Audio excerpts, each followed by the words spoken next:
So for the first question, ma'am, so was there a certain moment in Hyderabad that made you realize that there was a significant problem with the lakes drying up?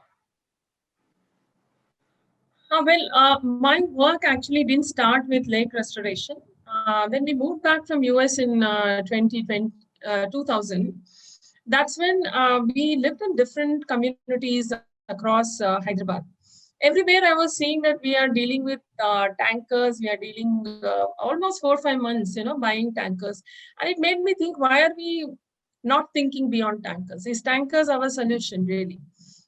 So we tried in different communities where we lived as part of, became part of committees to make that change. But we didn't see that people were giving so much importance to the environment also. Because I knew something like rainwater harvesting will work, but at least you can try. But not many people were up for it. They always said like, oh, it's a nice idea, but we shall do it later. So it's always, put aside. So when we built our house, so I had this strong intention to become tanker free in me. So it built over the years, I would say. And I was looking forward to this opportunity. And that when we built our own home, that's when, this opportunity came up and it was possible for me to make this happen. I just built a large collection sump for rainwater, right? Sump is a tank where you collect rainwater. And from the rooftops, all the pipes are connected to this, and simply it passes through a coal and sand filter. I did just that much.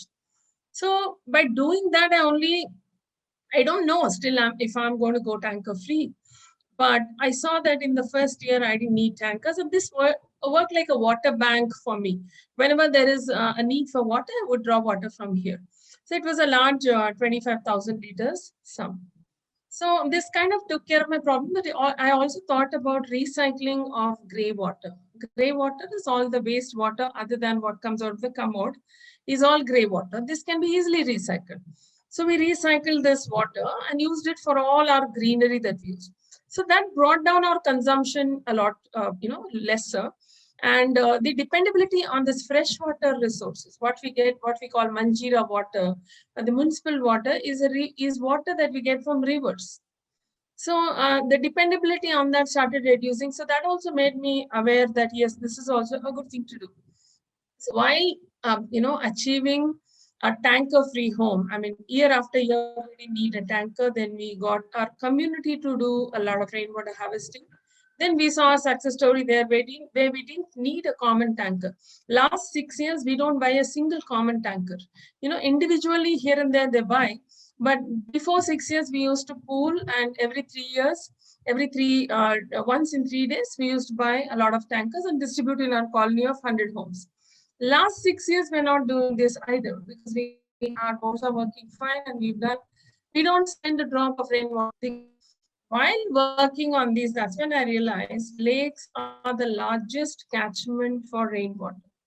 And what are we doing with our lakes? It's such a sad thing to see that everything is it's filthy, it's dirty, and people use it literally as a litter box, and nobody cares for water really in that. So that made me think. Then I said, let me work on a lake which is closer to me.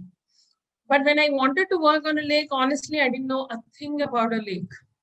I learned it on the way, step by step.